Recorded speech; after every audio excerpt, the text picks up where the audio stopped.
በስመ አብ ወወልድ ወመንፈስ ቅዱስ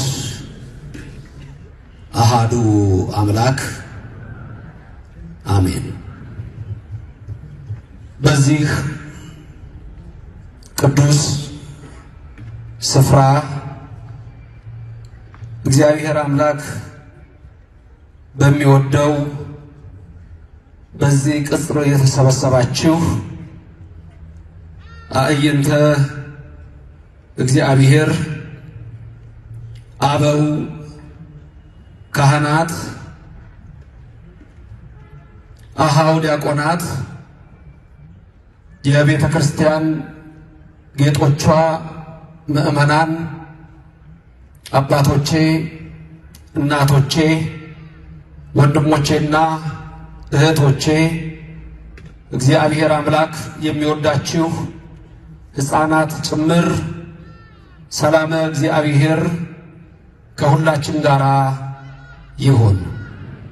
እንደምን አላችሁ? ሰማይን ያለ ምሰሶ ከነግሱ የዘረጋ ምድርንም በውሃ ላይ ያለ ካስማ ከነልብሱ ያጸና ደመናን ያለ ድምጽ የሚመራው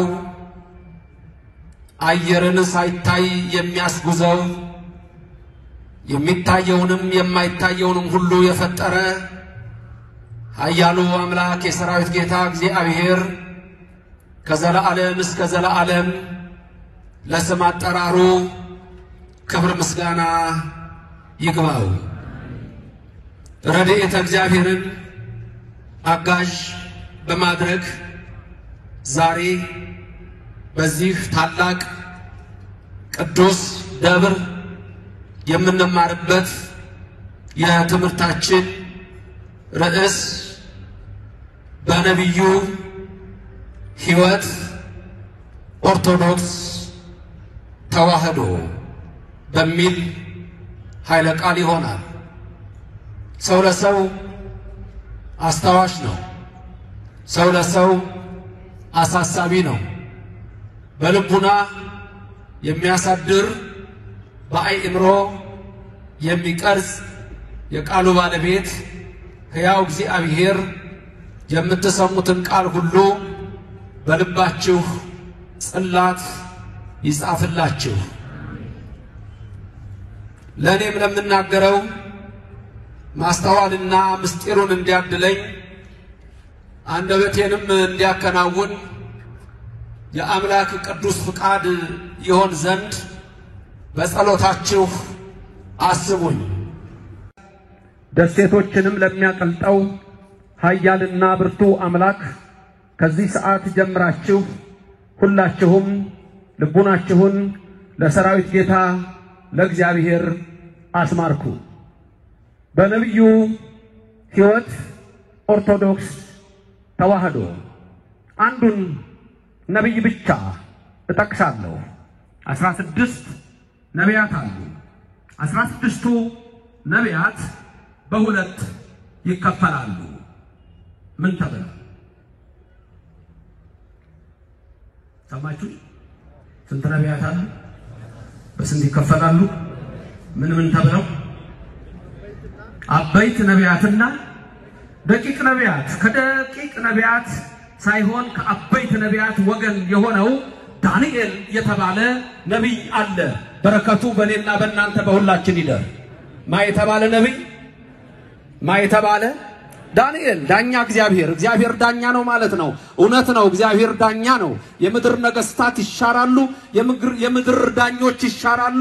በስልጣኑ ህልፈት የሌለበት፣ በመንግስቱ ሽረት የሌለበት የኔና የናንተ አምላክ ይሄን ሰማይ የዘረጋው ይሄን ምድር በኋላ ያጸናው የሚታየውንም የማይታየውንም የፈጠረ ብቻውን ለዘላለም አምላክ የሆነ እግዚአብሔር ነው። ለስም አጠራሩ ክብርና ምስጋና ይግባው። ዳንኤል ማለት ዳኛ እግዚአብሔር ነው። ከአራቱ አበይት ነቢያት ከኢሳይያስ፣ ከኤርምያስ፣ ከሕዝቅኤል ጋር የሚቆጠር ነው ዳንኤል። የአንድ ቀን ውሎ ሕይወቱን ከኦርቶዶክስ ተዋህዶ ቤተክርስቲያናችን ይልቁንም ዛሬ ካለው ሁኔታ ጋር በንጽጽር እንመለከታለን። የነቢያትን የሐዋርያትን የሊቃውንትን ጉባኤ ባረከ እግዚአብሔር የኔና የናንተንም ይባርክልን። በሐዋርያት መካከል የነበረች ምልዕተ ክብር ምልዕተ ውዳሴ መዝገበ ጸሎት አቁራሪተ መዓት ሰዓሊተ ምሕረት እማምላክ ወላዲተ አምላክ በኔና በእናንተ መካከል ትሆንልን። የምንሰማውን ሁሉ በልባችን ጽላት ይጻፍልን። ታሪኩ የሚገኘው በትንቢተ ዳንኤል ምዕራፍ 6 ነው። አሁን ንጉሱ በዚህ ዳሪዮስ ነው። ዳሪዮስ ከናቡከደነጾር ቀጥሎ የነገሰ ነው። ከናቡከደነጾር በኋላ ዳሪዮስ፣ ከዳሪዮስ ቀጥሎ ቂሮስ፣ ከቂሮስ ቀጥሎ እስክንድር፣ ከእስክንድር ቀጥሎ ደግሞ ሁለት ኃያላን የሆኑ በጥሊሞስና አንጢያኮስ፣ ድኩማን የሆኑ ደግሞ ሰልፎስና ድማጥራኖስ የተባሉ እነዚህ ነገስታት ነግሰዋል። በዘመነ ሮም ያን ጊዜ የሁላችን አምላክ ኢየሱስ ከመቤታችን ከስጋዋ ስጋ ከነፍሷ ነፍስ ነስቶ ተወልዶ አድኖናል። ክብርና ምስጋና ለሥላሴ ይሁን። ዳሪዮስ ንጉስ በነገሰበት ዘመን 120 ታላላቅ ሰዎችን መርጦ መንግስቱን ከፋፍሎ ከነዛ ውስጥ ኃያላን 30 ታላላቅ መርጦ ከነዛ ውስጥ ደግሞ 3 ጠቅላይ ሚኒስትሮች ሲሾም ከነዛ መካከል ዳንኤል ነብይ ይገኝበታል። ሰዎች ቀኑበት፣ ሊያጠፉትም አሰቡ፣ ምክንያት ፈለጉ። ወኢረከቡ ምንም አላገኙ። ወኢምንተሪ ምንም አይነት በደል የለም። ምን ይሻለናል? ዳንኤልን ነብዩን እንዴት አድርገን ሌላ ምንም ምክንያት ስለሌለው እንዴት አድርገን እናጥፋው ብለው አሰቡ። በምክክራቸው አንድ ነገር ላይ ደረሱ። ይህ ነብይ ዳንኤል ምንም አይነት ሌላ ወንጀል ስለሌለበት ሁሉ ጊዜ ከእግዚአብሔር ውጪ ሌላ ነገር ስለማያውቅ ሕጉም የእግዚአብሔርን ይዞ መሄድ ስለሆነ ቀጥታ አንድ ነገር እናድርግ ብለው ተመካከሩ፣ ወሰኑ። ንጉስ ዳሪዮስ ጋር ገቡ። ንጉስ ሆይ 1000 ዓመት ንገስ፣ አንድ ሐሳብ እንድንመክር ያስፈልጋል። ያንተ ታላቅነት እንዲታወቅ አማርኛው መጽሐፍ ቅዱስ 30 ቀን ይላል፣ ግዕዙ 3 ቀን ይላል። 3 ቀን ማንም ወደ አምላኩ እንዳይጸልይ ወደ አንተ ብቻ እንዲጸልይ ስምዐነ ዳሪዮስ እንዲል ወደ አንተ ብቻ እንዲጸልይ ማንም ሌላ አማልክት እንዳይጠራ ይሄንን ሐሳብ እኛ መክረን ጨርሰናል፣ ፈጽማለት። ዳሪዮስም ደስ አለው፣ ተስማማ። ሕጉም እንደ ፋርስና እንደ ሜዶን ሕግ የጸና ይሁን የማይለወጥ ተባለ። ሕጉም አዋጁ ወጥቶ ተነገረ። ይህ ሁሉ ስራ ነብዩ ዳንኤልን ምን ለማድረግ ነው? የሞት ሰው ለማድረግ ነው። በሕጉም የወጣው ቅጣት ምንድነው? ድንገት በዚህ 3 ቀን ውስጥ ለሌላ አምላክ የሚሰግድ ለሌላ አማልክት የሚያጥን ቢገኝ ለተራቡ አናብስት እንዲጣል አለ። ይህ ሕግ ጸና። ዳንኤል ነቢይ ይሄን ሕግ እያወቀ ይሄ አዋጅ መውጣቱን ያውቃል። እዛው ነው ያለው። ወደ ቤቱ ገባ፣ መስኮቱን በስተመራቅ ከፈተ፣ ወደ ኢየሩሳሌም ትይዩ አደረገ። ሁሉ ጊዜ በቀን ውስጥ በመዓልት 3 ጊዜ ተንበርክኮ ይጸልያል ወደ እግዚአብሔር።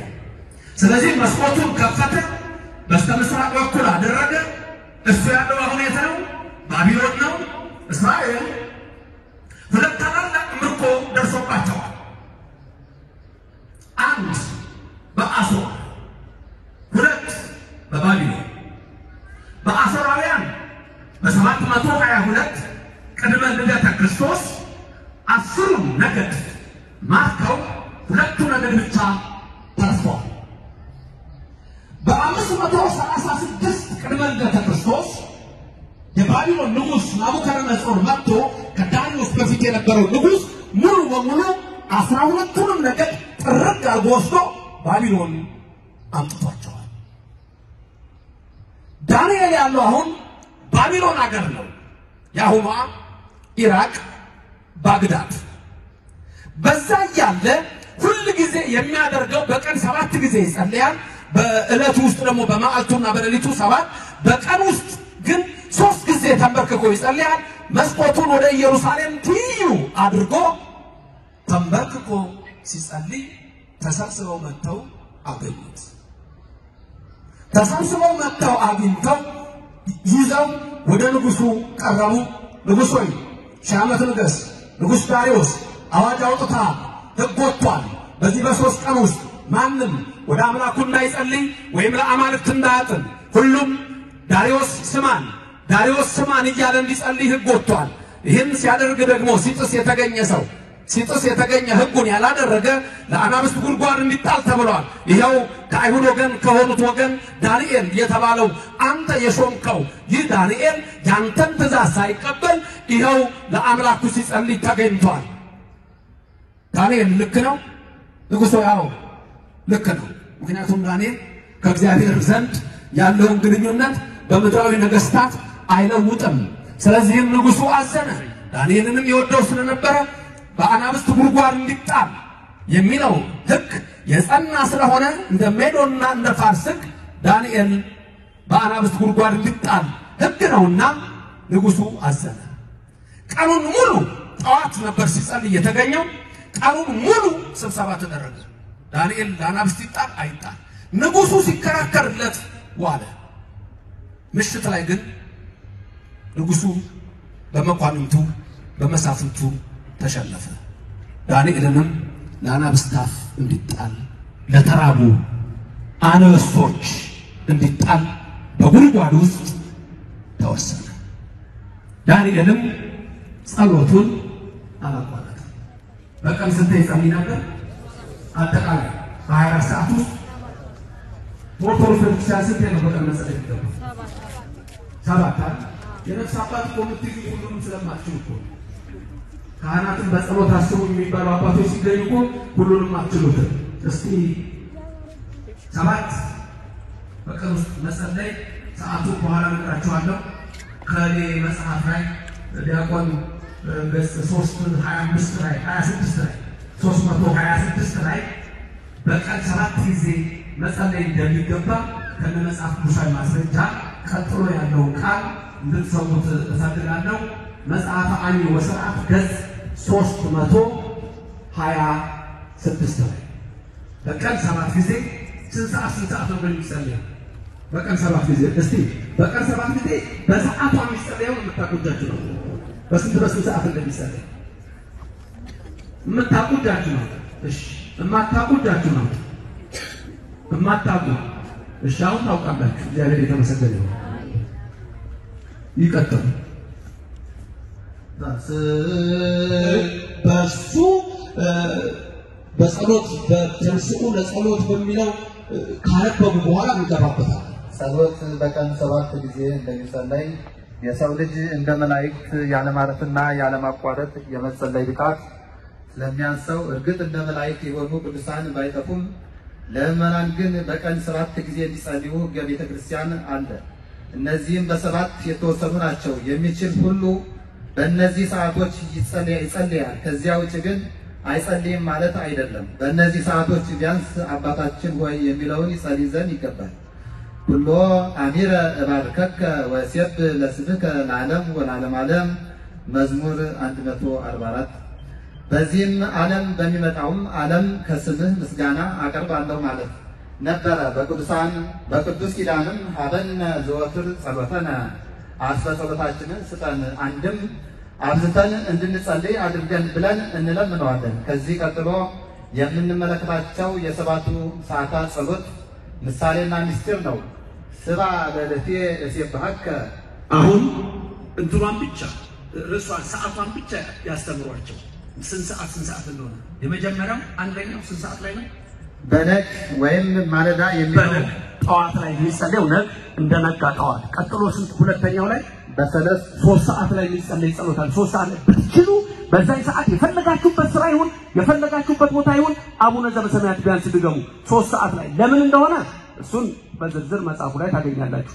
ከዛ ቀጥሎ ከ3 ሰዓት በኋላ በቀትር ማለት 6 ሰዓት ከቀኑ 6 ሰዓት ቀጥሎ ያለው በተሰዓት 9 ሰዓት ማለት ነው። 9 ሰዓት የሰርክ ጸሎት አለ የማታ። ከዛ ደግሞ የነዋም አለ ሊተኛ ሲል። ከዛ አንድ ይቀራል 7ኛው በመንፈቀ ሌሊት እግዚአብሔር ይሰለኝ። ይሄ 7 ጸሎት። አሁን ዳንኤልን እንዳያችሁት ይሄንን ጸሎት ያደርጋል። በቀን ይንበረከክ ጸሎት በኦርቶዶክስ ቤተክርስቲያን ያለ። ለምሳሌ የፕሮቴስታንት ወንድሞቻችን አሉ ጸሎት የላቸው። ወንድሞቻችን ፕሮቴስታንት የላቸው ጸሎት። ፓስተሩ ይቆማል የፈለገውን ነው የሚለው። አሁን የካቶሊኮችን ፒያንስ ያለውን ቤተክርስቲያን ይሉ ነው ምን አይነት ጸሎት ነው የሚጸልይ? ግዕዝ ቫቲካን ግዕዝ አለ፣ ጣሊያን ግዕዝ አለ፣ ፈረንሳይ ካቶሊክ ግዕዝ አለ። የለም ካቶሊኩ ከኛ ወስዷል። ፕሮቴስታንቱ ደግሞ አሁን ሶልፊስ የሚል መጽሐፍ ማየት ከቻላችሁ ሶልፊስ የሚል መጽሐፍ በውጭ ሀገር የተጻፈ ነው። በሃርቫርድ ዩኒቨርሲቲ ምን እንደሚሉት ጸሎትን ማምጣት አለብን ከካቶሊኩ። እኛ ፕሮቴስታንቶች ጸሎት የለንም ይላል። የሌላቸው አላቸው አለ። ደግሞ አሁን ድንገት ካለ ፕሮቴስታንት እምነት ሰደበኝ እንዳትል። ይሄ ስድብ ከሆነ እንግዲህ ራሱ መልስ ስታጣ ሰደበኝ አትበለኝ። እኔ በፍጹም የእምነት አልሳደብም። ኮምፓራቲቭ ቴዎሎጂ ኮምፓራቲቭ ሪሊጅን ትክክለኛው ነገር ግን እነግርሃለሁ። 1 ሲደመር 1 2 ነው ማለት 3 አለ። ኦርቶዶክስ ተዋሕዶ ቤተክርስቲያንን እንያት። በዳንኤል ሕይወት ውስጥ ነቢያት ሐዋርያት ያሉባት እቺ ቤተክርስቲያን አሁን ሁልጊዜ እስቲ ቅዳሴ ላይ ብቻ በትንሹ ለጸሎት ተነሱ ይላል። ቀደም ጀምረውልኝ ነበረ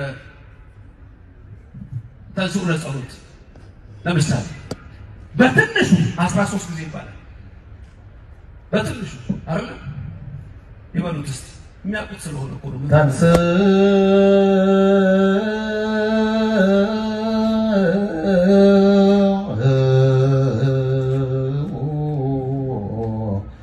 ለጸሎት ለምን ተነሱ? ኦርቶዶክስ ቤተክርስቲያናችን ጸሎት አላት። ለጸሎት ተነሱ። ከዛ ደግሞ እየተደጋገመ አሁን መጀመሪያ ላይ እሱ አስተውጡ የሚል ጸልዩ ይላል። የመጀመሪያውን ብቻ ትሰማላችሁ ታውቁታላችሁ። ከዛ በኋላ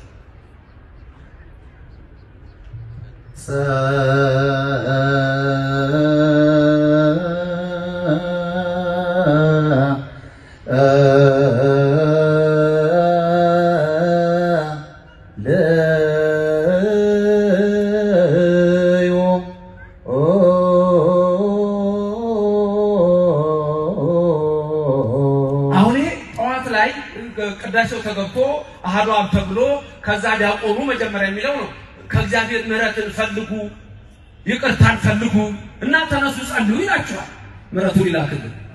ከዛ መባ ይዛችሁ ትመጣላችሁ። ቤተክርስቲያን ስትመጡ ብቻችሁን አትመጡ። እሱ ሙሉ ይባልና ከዛ ነው የምታዘባችኋለሁ። እናንተ ከሱ ቀጥላችሁ ተሰቆን ትላላችሁ። ጥሩ እንጣይ ከስ ዲያቆን ስላገኘን ሙሉ ይበል ለያለው ይበላ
Udah antar kalau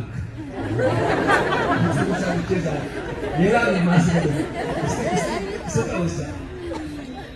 Tawakal mawawong laah.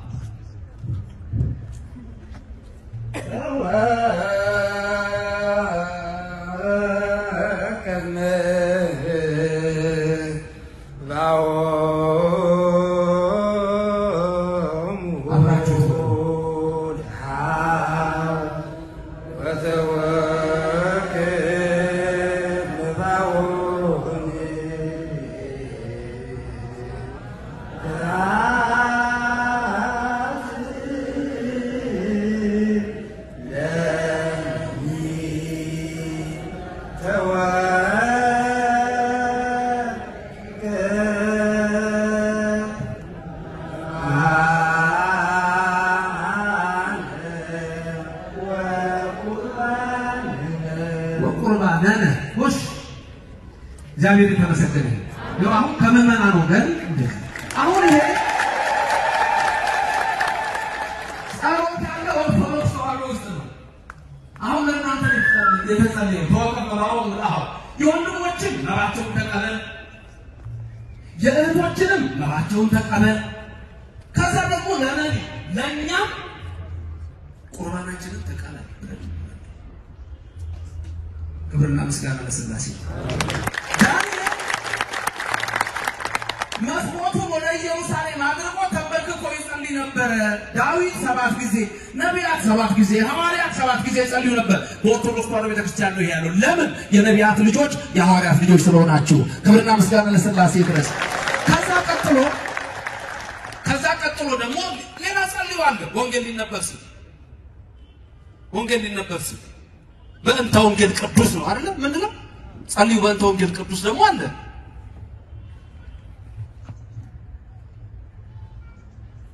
ከአንዱ ዜማ ወደ አንዱ ሲገባ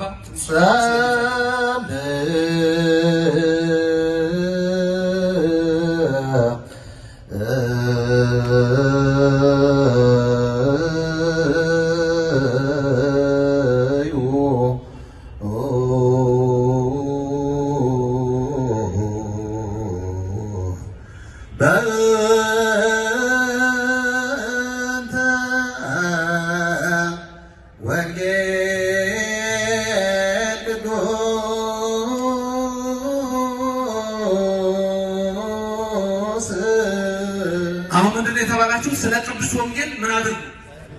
ወንጌል ምን ይሆን ዘንድ ነው አሁን ጸልዩ ያላችሁ? ቀጥሎ ምን እንደምትሉት ከኔ ቀጥላችሁ በሉ። ረስየነ ድልዋን በሰሚያ ወንጌል ቅዱስ። ወንጌልን ለመስማት ምን ይሆንን አድርገን የበቃንና ምን ይሆንን የተዘጋጀን አድርገን። ወንጌል ያለው ኦርቶዶክስ ተዋሕዶ ቤተክርስቲያን ውስጥ ነው። ጸሎት ያለው ኦርቶዶክስ ተዋሕዶ የማይጸለይበት የለም። በዚህ ቤተክርስቲያን ውስጥ ያደረገን እግዚአብሔር ስሙ የተመሰገነ ይሁንልን። ተዋሕዶ ኦርቶዶክስ ዝም ብሎ የመጣ አይደለም። ከዛ በኋላ ወደ ወንጌሉ ይነበባል። ምስማዕ 3 ጊዜ፣ ዲያቆኑ 3 ጊዜ ይላል። እናንተ 2 ጊዜ፣ አንድ ላይ 5 ጊዜ ይባላል። 5500 ዘመን ነው። ከዛ በኋላ ወንጌሉ ይነበባል። ከዛ በኋላ ብዙ ጸልዮች አሉ። የመጀመሪያው ጸልዩ በእንተ ሰላም በእዝል ዜማ ቢሆን ደግሞ ይጥሩ በእንተ ሰላም ጸልዩ በእንተ ሰላም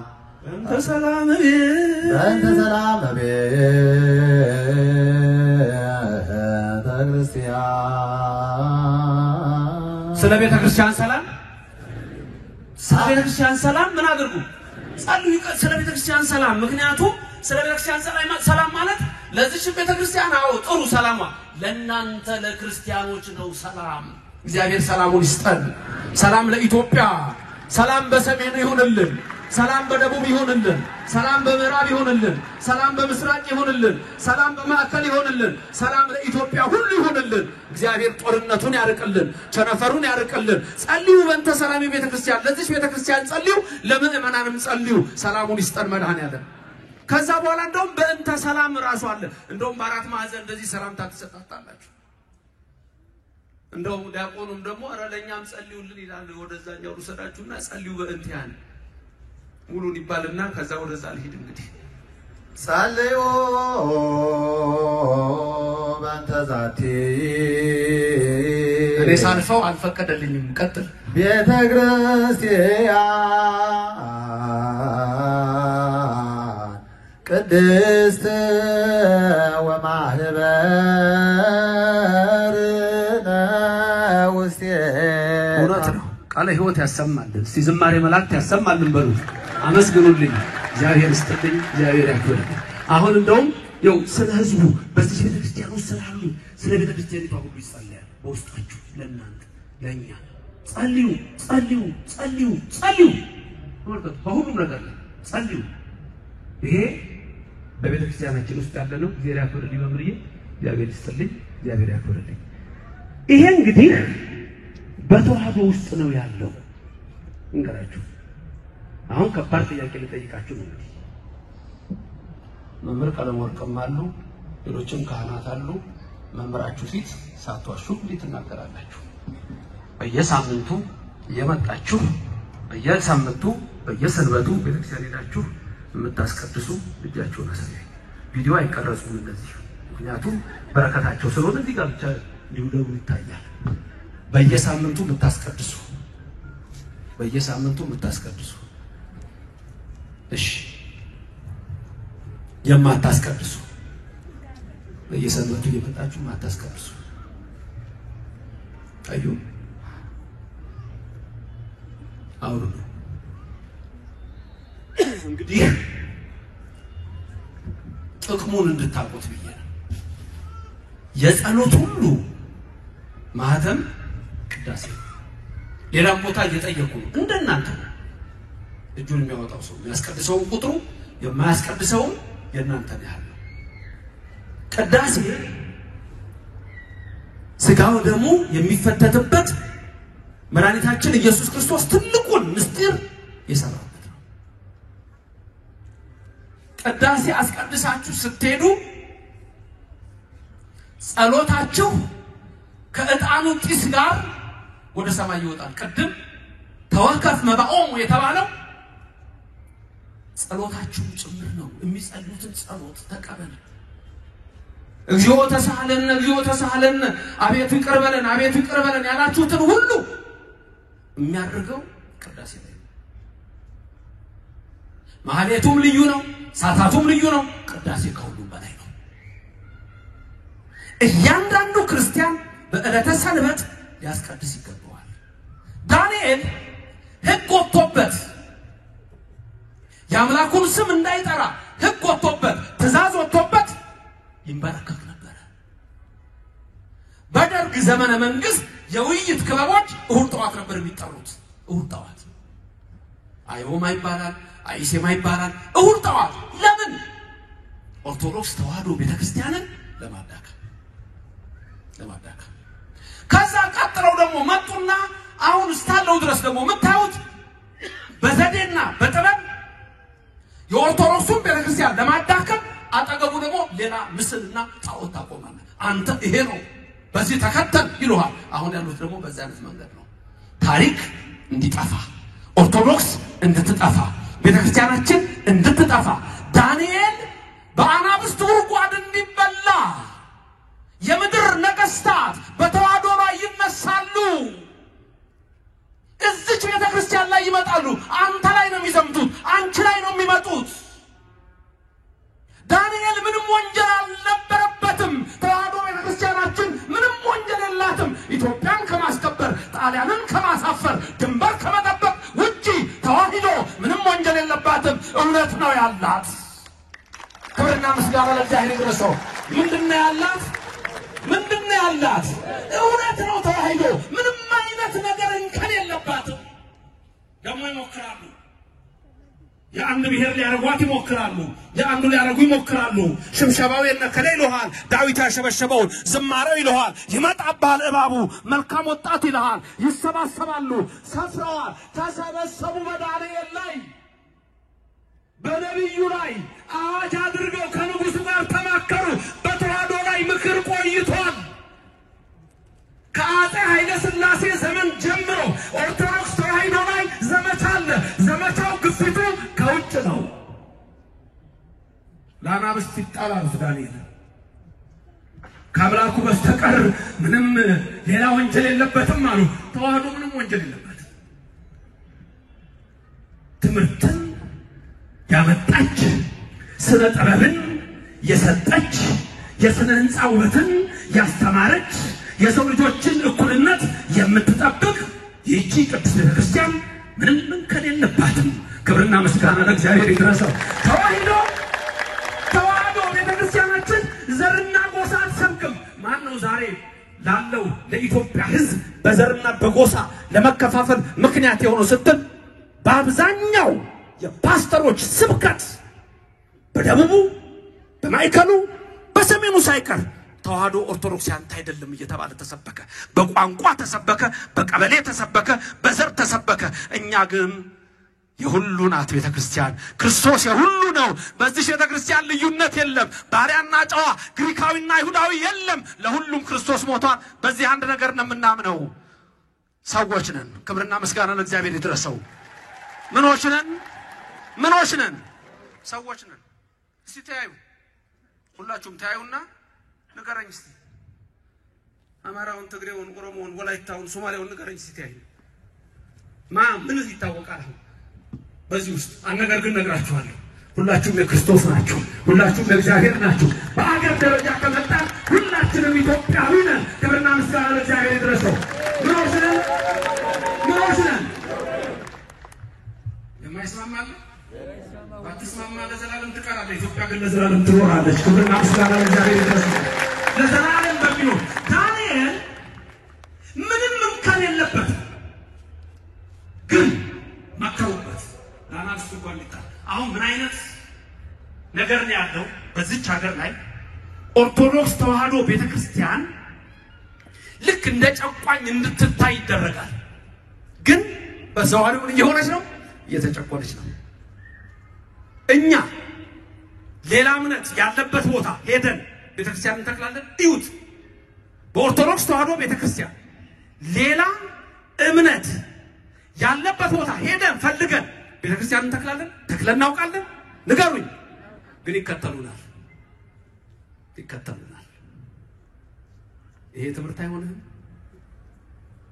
ይከተሉሃል እንደዛ ነው ዳንኤል ምንም እንከን ሳይኖርበት ሕገ እግዚአብሔር ስለሆነ የሱ ሕግ ለአናብስት ጉድጓድ እንዲጣል አዋጅ ታወጀ ዳንኤልም ጸሎቱን አላቋረጠም ንጉሱ ፊት ቀረበ ዳንኤል ጸልያል አዎ ጸልያለሁ ለማ ለእግዚአብሔር አለቀ ለማ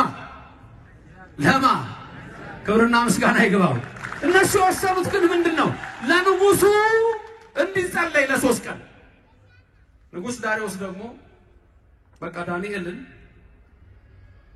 በአናብስት ጉድጓድ ውስጥ እንዲሞት አልፈለገም ሞከረ ቀኑ ሙሉ ስብሰባ ተደረገ አልቻለም ማታ ላይ ተወሰነ አንበሶቹ ምንም እንዳይበሉ ተደርገው በጉድጓድ ውስጥ ተማክረዋል ዳንኤል ለነሱ ሊጣል ነው ምሽት ላይ ዳንኤልን ወደ አናብስቱ ጉድጓድ ወረወሩት የአናብስቱ ጉድጓድ አፍ ተዘጋ ዳሪዮስም በማተም አተመው አሁን ነዛ ምን አሉ ዳንኤል በቃው አሉ አበቃለት በመቀኝነት ተነስተው ዳንኤል በአናብስት ተወጫጭተው እንዲሞት ለተራራ አንበስት ጉድጓድ ውስጥ ጣሉት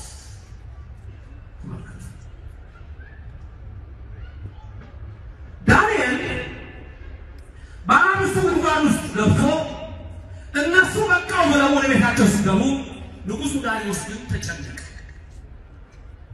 ንጹህ ደም አለ ከዳንኤል ሞቷል ወርሱ ንጹህ ደም ገዳዮቻችን ማንም ይሁን ማን በንጹህ ክርስቲያንም ይሁን እስላምም ይሁን ማንም ይሁን የሚገድል ሰው ይጨነቃል።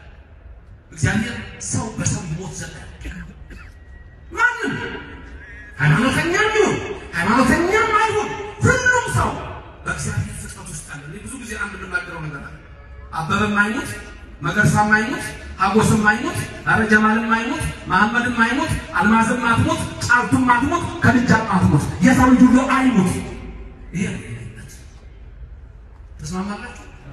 ማንም አይሞት። ግን ምድራችን ደግሞ ሌላ ነው መሰለኝ። ሌላ ኦርቶዶክስ ተዋሕዶ ቤተክርስቲያን እኮ ለፍጥረቱ ነው የምትጸልየው። መርጣ ለምትጸልየው ለሰው ልጆቹ የምትጸልየው አይደለም። እኔ እኮ የኦርቶዶክስ ተዋሕዶ ቤተክርስቲያናችን እኮ የሚገርማችሁ ዛሬ በዓለም ላይ ማንም ስለ ነፋስ የጸለየ የለም። በዚህ ቤተክርስቲያን ግን ስለ ነፋስ ተጸልየዋል። ማንም ዛሬ ስለ ከብት የጸለየ የለም። በዚህ ቤተክርስቲያን ግን ስለ ከብት ተጸልየዋል። ማንም ዛሬ በዚህ በዓለም ሁሉ በሚኖሩ እምነቶች ዘንድ ስለ ውሃ ስለ ዝናብ አልተጸለየም። በዚህ ቤተክርስቲያን ግን ተጸልየዋል። በየትኛውም ቦታ መንገድ ስለሄዱ ሰዎች አልተጸለየም። በዚህ ቤተክርስቲያን ግን ተጸልየዋል። ስለ ሞቱ ሳይቀር ይጸለያል። ተዋሕዶ እጅና ኦርቶዶክስ እጅና ስለ ሰዎች ሁሉ ሁሉ እንድልን የምትወድ ክብርና ምስጋና ለእግዚአብሔር ይድረሰው። ክብርና ምስጋና ለእግዚአብሔር ይድረሰው። በዚህ እምነቱ ስላደረገ ስሙ የተመሰገነ ይሁን። ተዋሕዶ ኦርቶዶክስ እጅ ናት። ክርስትናችን ለዓለም ሁሉ ተወው ዘንድ በእግዚአብሔር ፈቃድ ነው። ንጉሥ ዳርዮስ ተጨነቀ። ሌሊቱን ሙሉ አልተኛም፣ ተሰቃይቷል። በጠዋት ገሰገሰና ሄደ። መኳንንቱ መሳፍንቱም ተከተለዋል። እነሱ ምን ሊያዩት ነው? ድንገት የዳንኤል ጥፍሮች የተረፉ ጉድጓድ ውስጥ ጥፍር ነገር የተረፈ ወይ ጸጉር ነገር እሱን ለማየት ነው። ተዋሕዶን ጠፍታ ለማየት የሚፈልጉ ሰዎች አሉ። ግን ይሆን እንዴት ሆኖ ልጆቿ ጽኗዓን ይኖሯታል። ሕጉን ስንጠብቅ በቅዳሴው ስንጸና በውዳሴ ማርያም ጸሎት በዳዊቱ ልመና በቅዱሳን ሁሉ አበው መንገድ ስንሄድ ተዋሕዶ ለዘላለም ትኖራለች። አለዛ ኖርዝ አፍሪካ ሙሉ በሙሉ ኦርቶዶክስ ነበር እስከ 7 ሴንቸሪ ድረስ። ተርኪ፣ ቱርክ 100% ኦርቶዶክስ ተዋሕዶ ነበር። መካከለኛው ምስራቅ ተሰብኮበታል። ግብጽ ዛሬ 10% ብቻ ነው ያለው። ቤተ መቅደስን ስትተው የእምነት መገለጫ የሆኑትን ስትተው ከበሮ ጸናጽሉን ስትተው ከቅዱሳን ጋራ መኖር ስትተው ያኔ ባሉ ተቀራለ። አውሮፓ በ16 ሴንቸሪ የሪፎርሜሽንን ሙቭመንት ጀመረ። የሪፎርሜሽን ሙቭመንት ሲጀመር የፕሮቴስታንት እምነት አጀማመር ላይ በስሜት በዛ ሰዓት ለማርቲን ሉተር በጥሩ አነሳስ የካቶሊክን አንዳንድ ስህተቶች ለማረም ብለው ተነሱ። በዛው ግን ወደ እምነት ሆነና ከዛ ችግሩ በ1570 ላይ በ1570 ላይ ከቅዱሳን ጋር ተጣሉ፣ ከነቢያት ተጣሉ፣ ከድንግል ማርያም ተጣሉ። ስብሰባ አድርገው የቅዱሳን ስም በጸሎት እንዳይጠራ ጀርመኒ ላይ ተወሰነ። መሰረት አጣ። ምን ላይ ይደገፍ ብቻው። ስለዚህ ዛሬ አውሮፓ እምነት የለሽ ሆኗል። ወደ ትልልቅ ቸርቾች ሄዶ የሚጸልይ የለም ባሉ ያ ደግሞ ወደ አፍሪካ መጥቷል።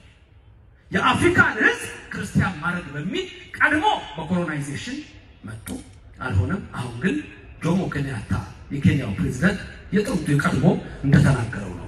ምዕራባውያን ጥቁር መጽሐፍ በእጃቸው ይዘው በጀርባቸው ዱቄት ተሸክመው መጡ። እኛም ዱቄቱን እያየን እነሱም የዕለት እንጀራዬን ስጠኝ ብላችሁ ጸልዩ አሉ። ስንጸልይም አይናችንን ጨፈንን። አይናችንን ስንገልጥ ምድራችን በነጭ በአውሮፓ ተወርሷል። እምነታችንም የለም፣ ቀድሞም የለም፣ አሁንም የለም። ዘመቻው ወደዚህ ነው። ተዋህዶ ቤተክርስቲያን ለግሎባላይዜሽን አትመችም። ይሄ በውጭ ዓለም ያለ ነው። በ2008 ላይ በአሜሪካን ስንከሰስ የነበረው ኦርቶዶክስ እንደ ጨቋኝ ለዓለም መሪዎች ሁሉ ያቀርባል። በሌላ ቦታ እንደዚህ ቤተክርስቲያን የተጨቆነ የለም ብላችሁ ነው። በጥምቀት ቦታችን፣ በክብረ በዓላችን፣ በቤተክርስቲያናችን ጥግ እየተጠጉ የሚመጣውን ዘመቻ ነው። ኦርቶዶክስ የሰው ማይነካል የራስን አንሳካ በኢንተርኔት ተቀበሉ። አውሮፓ ባዶ ቀፋ። እዚህ እኛ ይሄን መልካም የሆነውን የእምነታችንን መገለጫ የምንተው ከሆነ ተደረሰ። ተዋህዶ ቤተክርስቲያናችን በቃ ሰዎች ይሆናሉ። ዳንኤል መጣው አሉ፣ አለቀ። ጠዋት መጣው እንደው የተረፈ ጥፍርና ጸጉር ካለ ለማየት ነው። ዳሪዮስ ደግሞ ሲጨነቅ አድሯል። ከዛ በኋላ ድንጋዩ ሲከፈት አናብስቱ የዳንኤል እግር እየራሱ ቁጭ ብለዋል። ዳንኤል በመካከላቸው ነው። ክብርና ምስጋና ለእግዚአብሔር ይድረሰው። ንጉሥ ዳንኤል ከክፉ ነገር ይሰውራል፣ ከሚያስፈራ ነገር ይሰውራል። ብዙ የሚያስፈራ አፋቸውን የከፈቱ ኃይሎች አሉ በምድራችን ላይ። እግዚአብሔር አፋቸውን ይለቁ፣ መልካሙን ነገር ያሰራል። አንዳንዴ የሰው አፍ እኮ እሳት ነው። ካለሳቱ ይበልጣል የሰው አፍ። የሰዎችን አስተሳሰብ ሁሉ መልካም ያድርግልን። በአርማቴም መሴፋ የሳሙኤል የነቢዩ እናት ሐና የሕልቃና ባለቤት ምን አለች? እይጻ አብይ ነገር አፈክሩ፣ ከአፋችሁ ክፉ ቃል አይውጣ። ድንገት በሐሜት የገደላችሁ አላችሁ፣ በሐሜት ሰውን ያማችሁ የሰደባችሁ አላችሁ፣ ከአፋችሁ ክፉ ቃል የወጣ ሰው የተወራላችሁ። ያሁኑ በእግዚአብሔር ዘንድ አይወደድም። ምሕረቱን ይላክልን፣ ቸርነቱን ይላክልን። ልበ አምላክ ዳዊት ምን አለ? በረከቱ ይደረባችሁ። ምን አለ ዳዊት? ለአፌ ጠባቂ ያኑር። ድገሙት፣ ለአፌ ጠባቂ። አንዳንድ ሰዎች በፖለቲካ በጊዜያዊ ጫጫታ ለእናንተ ነገር ተከትላችሁ ዘር የሰደባችሁ፣ ጎሳ የሰደባችሁ ወይም ደግሞ ሰዎች እኮ ጎሳ አላቸው፣ በዛ ሄዳችሁ የሰው ልጆችን ሁሉ በክፉ ነገር የተናገራችሁ ሁሉ ይጻው ይለናል። ካፋችሁ ክፉ ቃል እንደውም ስለ ሰው ጸልዩ። ተዋህዶ ነገራችን አይደል? ጸልዩ፣ ስለ ሰው ጸልዩ፣ ስለ ክርስቲያን ጸልዩ፣ ስለ አየሩ ጸልዩ፣ ስለ ሰማዩ ጸልዩ፣ ስለ ምድር ፍሬ ጸልዩ፣ በእንጠለወጡ ጸልዩ፣ ለሁሉም ጸልዩ ነው የምትለው። ሰላምና ፍቅር ለሁላችን ይስጥ። ሰላምና ፍቅር ለሁላችን ይስጥ። ታዲያ ዳንኤል በአናብስቱ መካከል ነው ያለው። ዳሪዮስ ድምፁን በሐዘን ከፍ አድርጎ አንተ ዳንኤል አለህ እንቅልፍ አልወሰደውም። ዳሪዮስ አለህ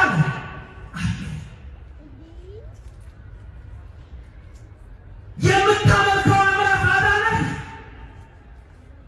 አሁን ብዙ ሻምት ድረስ የማመልከው አምላክ እግዚአብሔር መልአኩን ላከ።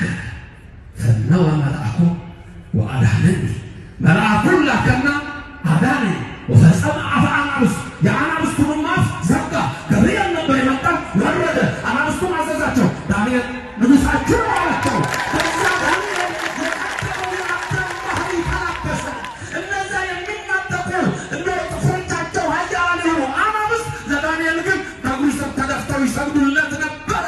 ክብርና ምስጋና ለእግዚአብሔር ይድረሰው። እግዚአብሔር ማለት ክፋትን ወደ ደግነት ይለውጣል፣ ለበጎ ያደርገዋል። ነገርን ለምን ያደርገዋል? ለምን ያደርገዋል? ለበጎ ያደርግልን። አሁን ያለውን የኢትዮጵያ ጉዳይ ለበጎ ያደርግልን፣ መልካም ነገርን ያደርግልን። የሰው ልጆች ልቡን ሁሉ ወደ ቀና ይለውጥልን። አንበሳውን ጸጥ አደረገው እኮ ገብርኤል መልአክ። የለም አቡነ አረጋዊ በረከታቸው ሁላችን ሄደ። ተራራ ላይ ሊወጡ ሲሉ አንድ ከበረሃ ዘሎ አልመጣም ሊበላቸው ከዛ ሚካኤል አልመጣም። መልአኩ ሚካኤል ወደ ሁላችን ይምጣልን።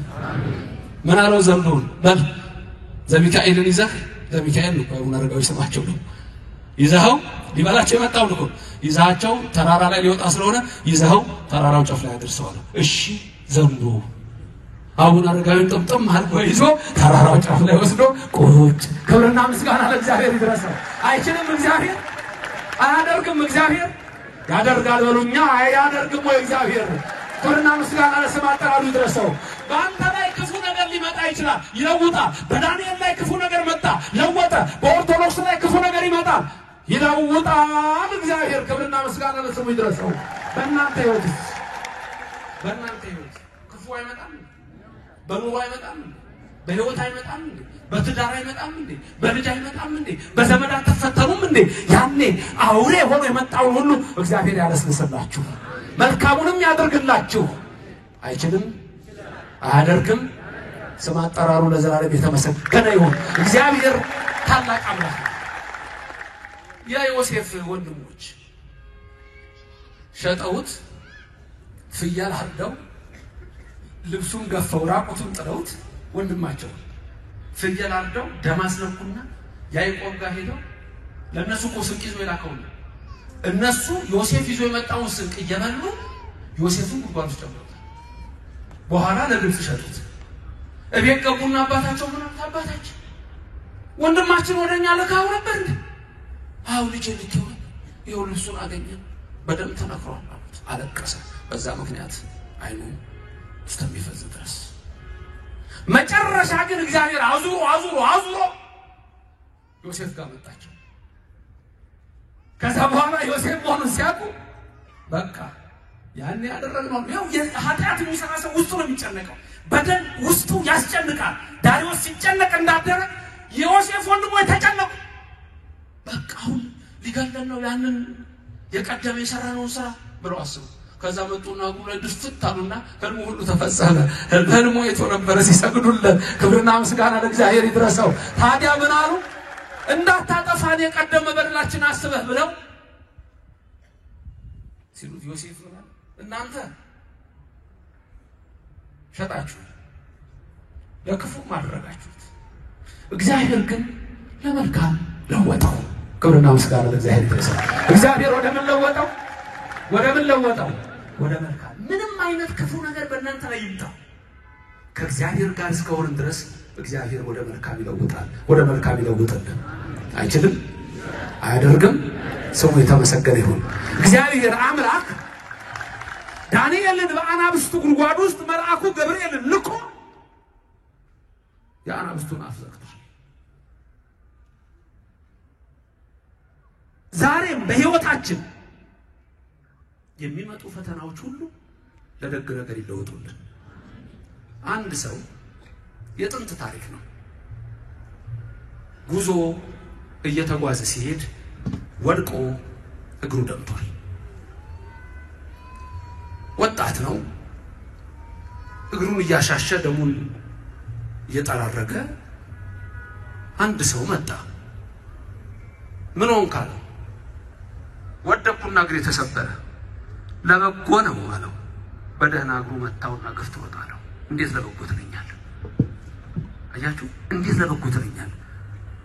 ጥሎት እሱም ተነስቶ ሄደ። የሚደርሱበት ከተማ ጥንት ነው። ሰው መስዋዕት ያደርጋሉ። መስዋዕት የሚያደርጉት ሰው ደግሞ እንግዳ ሰው ነው። ያገራቸው ሰው ያርዳሉ፣ መስዋዕት ያደርጉታል። ይሄ ሰው ሲመጣ ያን ገፍትሮ ጥሎ የመጣው እኮ በቃ አገኘን መስዋዕት የምናደርገው ነው። ሲያዩት እግሩ ደምቷል። እግሩ የደማ የተላላጠ መስዋዕት አያቀርቡ። ለቀቁት። ቁጭ ብሎ ይጠብቅ ጀመር። ያን ሰውዬ ለበጎ ነው ብሎት ያ ሰውዬ ቆይቶ ሲመጣ አገኘን አሉና አሁን ደግሞ እሱን መስዋዕት ሊያደርጉ ሲሉ ደምቷል። ገፍትሮ ጥሎታል። ለቀቁት። ያ ሰውዬ ጠብቆ ይቅርታ አድርግልኝ፣ ለካ ለበጎ ነው ያልከው አሁን የገባኛል። ምንም ይቅርታ አላደርግልህም አንተ ባትገፈትረኝ ባልላላ እኔም እኮ ሞቼ ነበር። የእውነት ታሪክ ነው፣ የጥንት ነው። ተመልከቱ።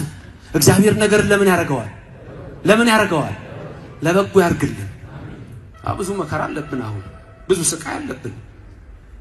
የሚጨነቁ ሰዎች አሉ በአሁኑ ሰዓት። አቤት የሚጨነቁ አሮጊቶች፣ አቤት በመተከል የሚያለቅሱ፣ አቤት በትግራይ የሚያነቡ ህፃናት፣ አቤት የሚያለቅሱ በምዕራቡ በደቡብ በሰሜኑ እዚሁ አዲስ አበባ ሆና ምን የሌላት የሚላስ የሚቀመስ የሌላት አሮጊት ምስኪን፣ ወጣቱ ስራ የሌለው ኧረ ታመናል። ብዙ መከራን ያለብን።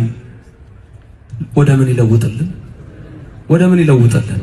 እግዚአብሔር ወደ በጎ ያድርግልን። አይችልም? አያደርግም? ዳንኤልን አናብስቱ አልበሉትም። የተራቡ አናብስት እኮ ናቸው። የተራቡ አናብስት አልበሉትም። ከዛ በኋላ ንጉሥ ዳርዮስ ዳንኤል አለህ አለው የምታመልከው አምላክ አዳነህ? አዎ አዳነኝ። ተመልከቱ። ከዛ በኋላ እነዛ ሰዎች አሁን ምን ይሉ ነው? ምን አለበት ዳንኤል አምላክ አዳነን በአንተ አምላክ አምነናል ቢሉ፣ አይ አንበሶቹ ጠግበው ነበር አሉ። አንበሶቹ ጠግበው ነው እንጂ ዳንኤልን ይበሉት ነበር። እኔ አንበሳ ጠግቦ አልበላም ሲል ያየሁት ከጥንቸል ጋር ሬስቶራንት ሄደ ጊዜ ብቻ ነው። ደግሞ የቀልድ ነው። እውነት አረገ ደግሞ እንዳትወስድ። እዚሁ ራእይ ነው አንሁ ብለዋል። አንድ ድሮ ሳስተምር ነው እዚህ ትምህርት ቤት እያለሁ ነው እና እዛ ሳስተምር እንደ አንድ እንደው እናት ልጃቸው ሞቶ ለመቃብሩ ይሄዱ ጥራይ ልጄ ይላሉ። ምን ነው ድሮ ነው ያስተማርኩት።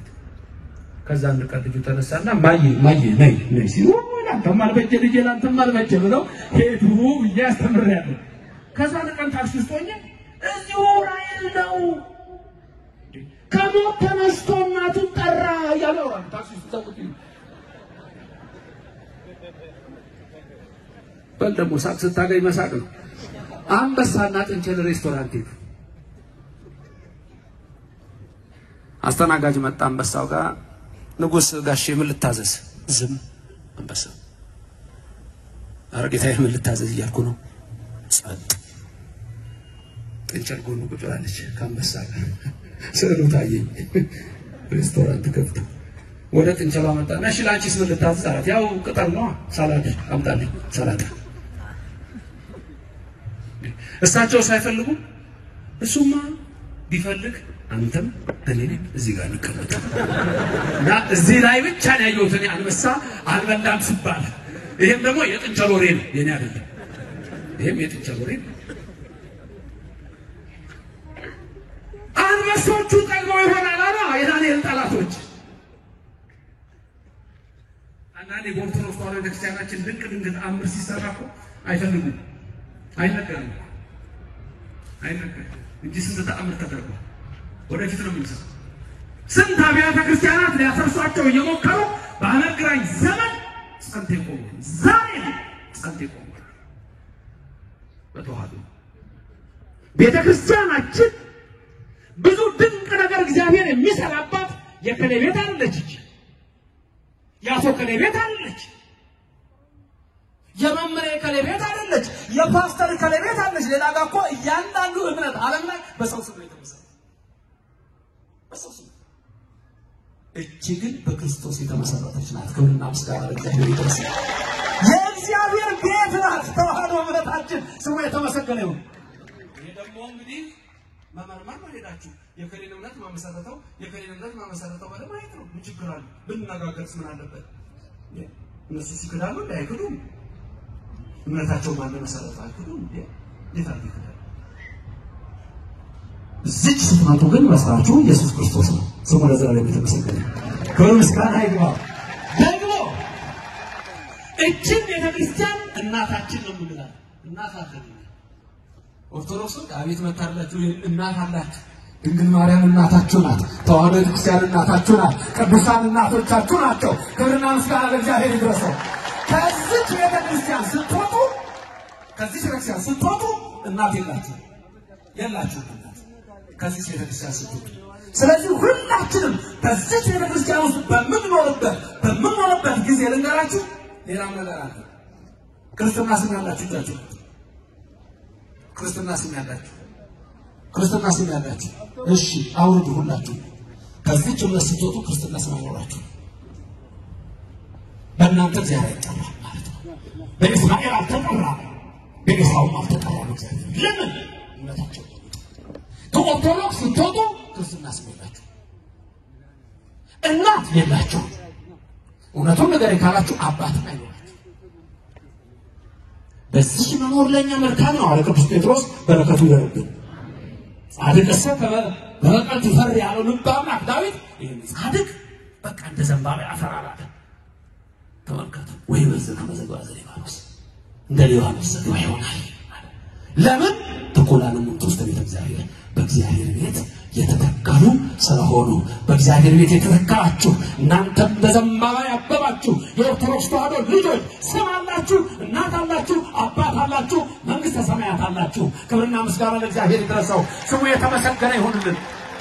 ምንም አይነት ክፋት ቢመጣ ከእግዚአብሔር ጋር ከሆኑ እንደ ዳንኤል ከጸና በቅዳሴው ከጸናችሁ በምህላው ከጸናችሁ በጸሎት ከጸናችሁ ታሪክ ይቀየራል። እግዚአብሔር ታሪክ ቀያሪ ነው። ባህል ቢመጣ ይከፈላል፣ ተራራ ቢሆን ይናዳል። አለቀ። አይችልም? አያደርግም? እሺ ያለ ንጉሥ ዳርዮስ በሉ እንግዲህ አናብስቱ ጠግበው ከሆነ እስቲ ያዙልኝ ሁሉንም ከነቤተሰቦቻቸው ይዛቸዋል ወደ አናብስቱ ጉድጓድ ጣሏቸው። ከነቤተሰቦቻቸው አምጥተው ወደ ጉድጓዱ ሲያመጧቸው ይላል አናብስቱ እየዘለሉ ከአየር ላይ እየተቀበሉ ገነጣጥለው በሏቸው ይላል። አያምኑማ፣ አይመለሱማ። ለዳንኤል ግን ሰገዱለት። እረኛ ትልቅ አባት አቡነ ገብረ መንፈስ ቅዱስ በረከታቸው በእኔም በእናንተ ይደር። ብዙ ጊዜ ስዕል ላይ የምታዩት በዚህ ስንት አንበሳ አለ? የሁለቱም ብቻ እንዳትመለከቱ 60 አንበሳ አሉ። በግራ በኩል ደግሞ 60 አንበሳ አሉ። እነዚህ አንበሶችና ነብሮች የሚበሉት እኮ ደግሞ ምገርማችሁ ስጋ እኮ አይደለም። እሳቸው የረገጡትን አፈር እየራሱ አቤት ገብረ መንፈስ ቅዱስ በረከታቸው ይደረግልን። እኔ ገብረ መንፈስ ቅዱስ ነገር አንድ በጣም የሚገርመኝ ነገር አለ። አንድ እናት ልጇ ሞተ። ልጇ ሲሞት የገብረ መንፈስ ቅዱስ ዕለት ነው። በእኛው ሀገር እኮ የተፈጸመ ነው የጠቁት ነው።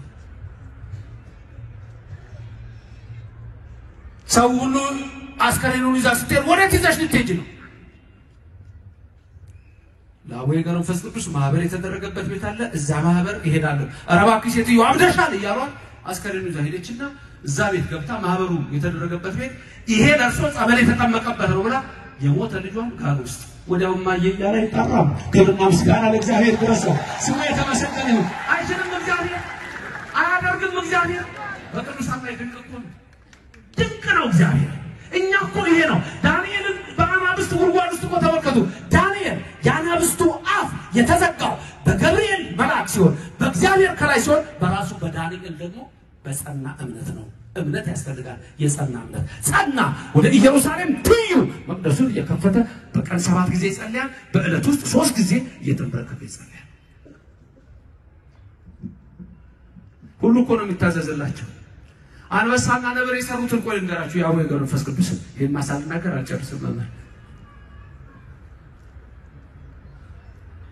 ስለት ነበረበት አንድ ሰውዬ በሬና በግ ለአቡነ ገብረ መንፈስ ቅዱስ ቤተክርስቲያን ልጁን አስከትሎ ስለታቸውን ሊሰጡ በሬውንና በጉን ይዘው ሲሄዱ ጫካ ውስጥ አንበሳ በዚህ ነብር በዚህ ወጣባቸው።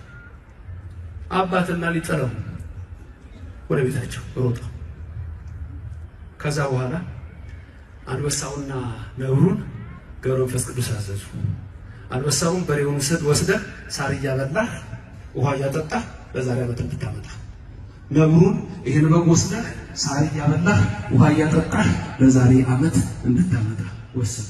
አሁን ይሄ ደንቆሮ የሰማለት ያብዳል የሚባል ነገር አለ። አሁን ይሄን ሰምቶ ማያክስ አቤት ኦርቶዶክሶች ተረታቱ ሰማሉ የለማ እነሱ ከመጀመሪያ የጻድቅ ነገር የገድል ነገር ህይወት የለማ ከየት ይመጣል ይሄ ታሪክ? የለም። እኛ ጋር እኮ ቤተክርስቲያን በተአምራት የተመላች ኢየሱስ ክርስቶስ ድንቅ ነገር የሚያል ይሄን ከሚያምን ይልቅ እንዲህ ያለውን ያምናል።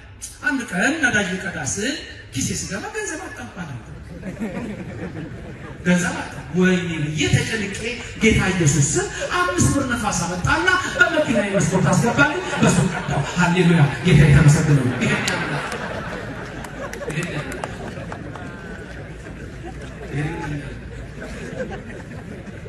አረንገር ታዲያ በአመቱ አንበሳው በሬ እየነዳ ነብሩ በግ እየነዳ ነው።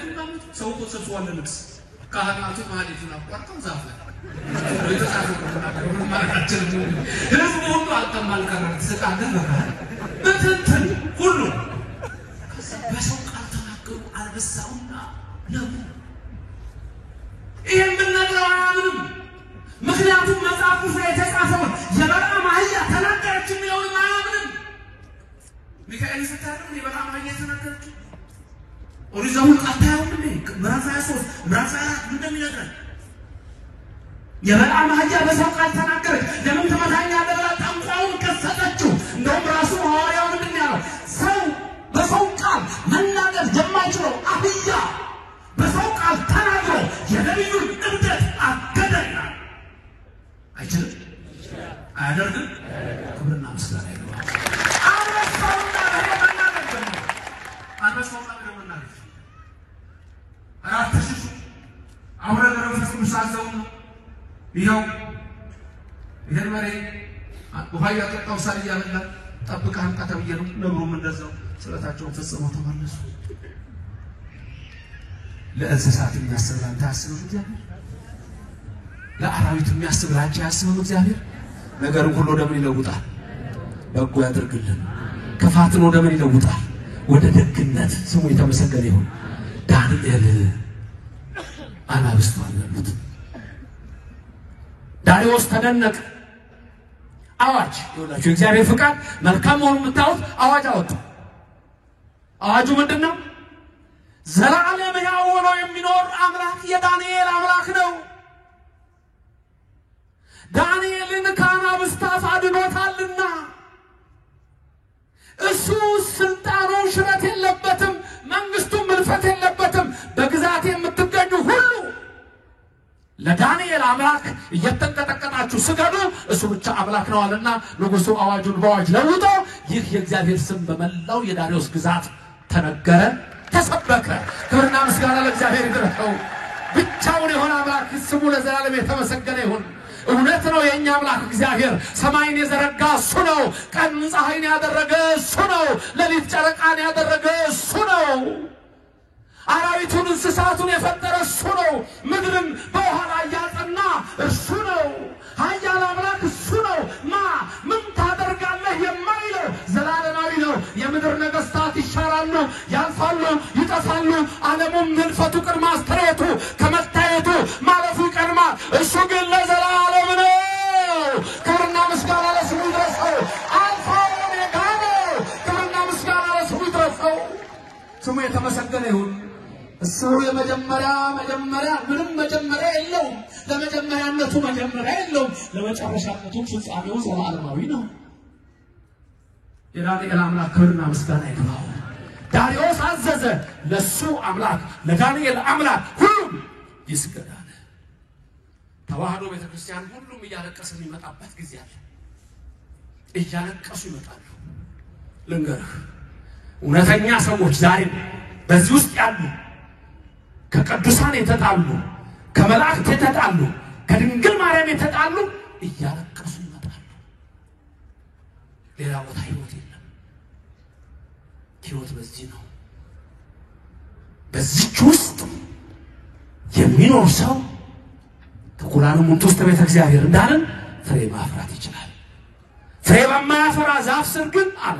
ማቴዎስ 3:12 ጀምራችሁ ስታዩ ፍሬ በማያፈራ ዛፍ ስር ምሳር ተቀምጧል ስለዚህ የንስሐ ፍሬን እናፈራ ዘንድ ይገባል የዘላለም ሕይወትም ለማግኘት ወደ ቅዱስ ሥጋውና ወደ ቅዱስ ደሙ ማምጣት ይኖርብናል ገና ነኝ አይሰራም ወጣት ነኝ አይሰራም ንግድ አለኝ አይሰራም ግብርና አለኝ አይሰራም በመንግስት ስራ ውስጥ ነኝ አይሰራም እግዚአብሔር ዘላለም በእናንተ ነግሶ እንዲኖር ወደ ቅዱስ ሥጋውና ወደ ቅዱስ ደሙ ነው አዎ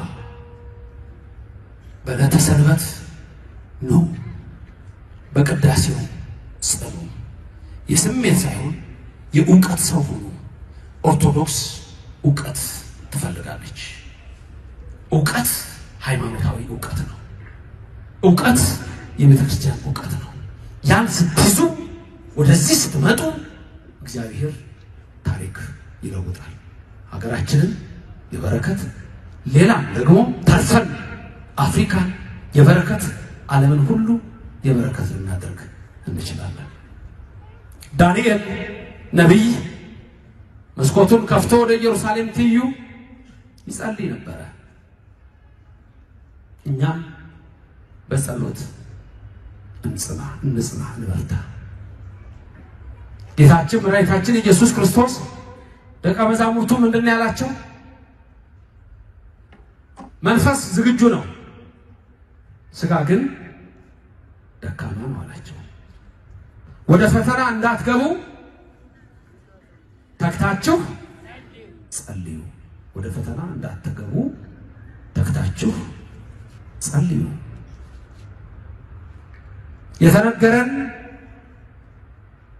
ሁሉ ጊዜ ቅድም ሲነበብ እንደሰማችሁት ሳንታክት እንጸልይ ዘንድ ነው።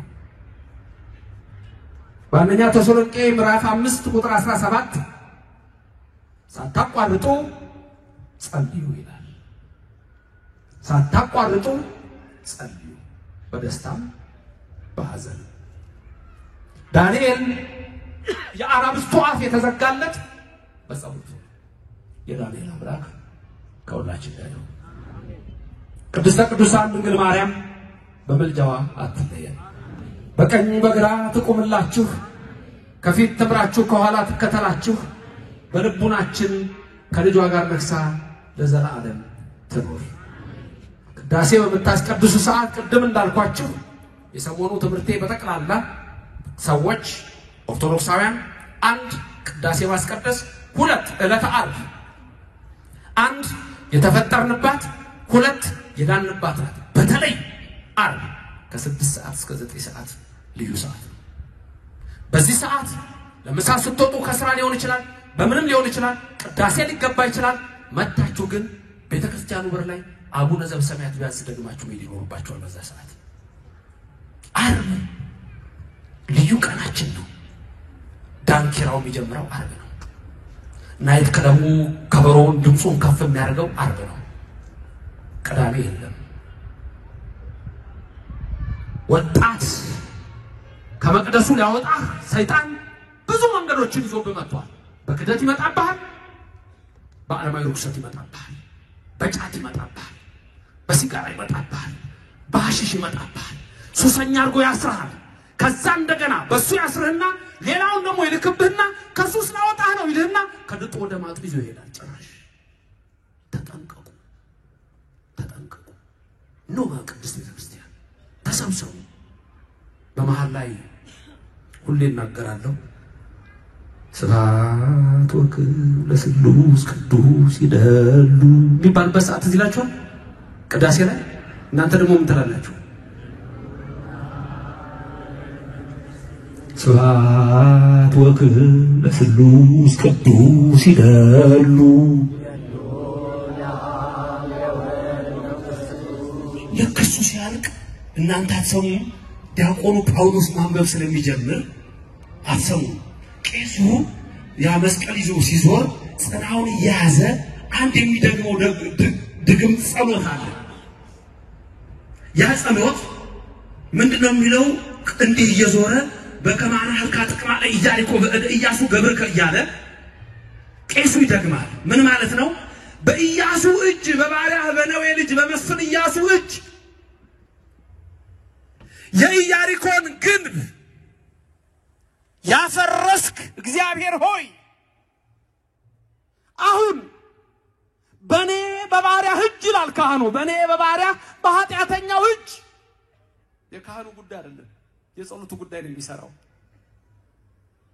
በዚህ የቆሙትን የልጆችን የወንዶችንም የሴቶችንም ኃጢአታቸውን እንደ ኢያሪኮ ግንብ አፍርሰው ደምርሰው እነሆ አቅልጠው ብሎ ሲጸልይ የዛን ጊዜ ከእያንዳንዳችን ያለው ኃጢአት ቀልጦ እንደ ኢያሪኮ ግንብ ፈርሶና ተደርምሶ ከኔና ከእናንተ ላይ ይጠፋል። ክብርና ምስጋና ለእግዚአብሔር ይድረሰው። ቅዳሴ ወሳኝ ነገር ነው። ተመልከቱ። ስለዚህ ነው የዳንኤል አምላክ አምላክ ነው አለ ዳሪዮስ። የኛ አምላክ አምላክ ነው፣ ክብርና ምስጋና ይግባው። የተዋህዶ አምላክ እውነተኛው አምላክ ነው፣ ክብርና ምስጋና ይግባው። የተዋህዶ አምላክ እውነተኛው አምላክ ነው፣ ክብርና ምስጋና ይድረሰው። ለስም አጠራሩ ሁሉ ክብርና ምስጋና ለሥላሴ ይሁን። እግዚአብሔር የተማርነው ትምህርት በልባችን ያሳድርልን። ዳግም በዚህ እንድንተያይ የዚህ ታላቅ ደብር ስብከተ ወንጌል አደረጉልኝ ጥሪ እንደዚሁም ደግሞ እዚህ ያሉ ወጣቶች ባለፈው ቦሌ ሳስተምር መጥተው ስለነበር እነሱም አደራ ብለው ስለነበር ጊዜ ስለረዘመ ዳግም ለመገናኘት በዚህ ቅዱስ ስፍራ እግዚአብሔር ለኔም ለእናንተም ፈቀደልን። ስሙ ለዘላለም የተመሰገነ ይሁን። የሰማነውን ደግሞ በልባችን ይጻፍልን፣ በረድኤትም አይለየን። ሌላው ዕውቀት ያስፈልጋል ስል እንደውም በርማቱም ላይ መምህራችን መምህር ቀለወርቅም ያውቃሉ። በዛ በርማቱን ሲረዱኝ የነበሩ ናቸው። እስትግቡ መጽሐፍ ኦርቶዶክሱ ምንድነው የሚያደርገው የሚለውን እያንዳንዷን የምናደርጋትን የሚያሳይ ነው። ይሄ መጽሐፍ አለ ስራት የሚለው እያንዳንዳችሁ ሊሆናችሁ ይገባል፣ ልታነቡት ይገባል። ምንም ነገር ስትፈልጉ ሪፈረንስ ቡክ እንደሚባለው እንዲሆን ነው ያዘጋጀው። ጫማ ማውለቅ ምንድነው ማለት ነው። አምስት ማለት ሚስጥራት፣ ሰባቱ ሚስጥራት፣ ታቦት፣ መላእክት፣ ቅዱሳን፣ ስግደት ስንት አይነት ነው፣ ጸሎት ስንት አይነት ነው፣ ስንት ጊዜ ይጸልያል፣ ዝርዝሩ ሁሉ የምታገኙበት እዛ ላይ ነው። ስለዚህ እሱ እንዲኖራችሁ አጥብቄ አሳስባለሁ። እውቀት ወሳኝ ነገር ነው። የተዋህዶ ልጆች ሁላችንም ቤተ ክርስቲያን አምነን ተከተለናት የምንሄደው ምንም አይነት ፈተና ቢመጣ እንደ ኖህ መርከብ ያ ሁሉ ማዕበል ቢነሳ ይዛን ወደ አራራት ኢየሩሳሌም ሰማያዊት ይዛን እንድትሄድ ስለሆነ ነው። ሁላችንም የመንግስት ወራሾች ያደርጋል። በረድኤትም አይለየን። አንድ መዝሙርን ዘምርና ወደ ቀጣዩ መርሃ ግብር እናመራለን። እንግዲህ ለአንድ ሰዓት ከ5 ደቂቃ ያህል የተባለውን ትምህርት በልቡናችን ቢያሳድር የእሱ ቅዱስ ፈቃድ ነው።